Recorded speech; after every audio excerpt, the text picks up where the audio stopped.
Let's discuss the minimum and maximum length of articles. You can write short articles and quick tips from 3 to 700 words.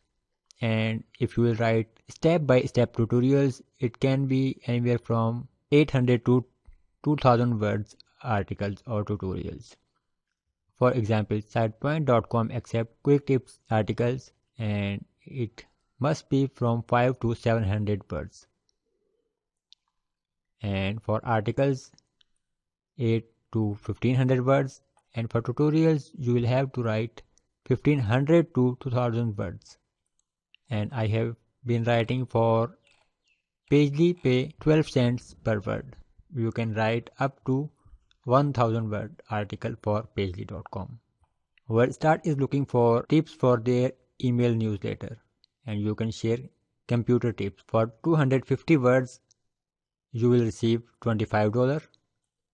For 400 words you will receive $40, and for 600 words you will receive $45.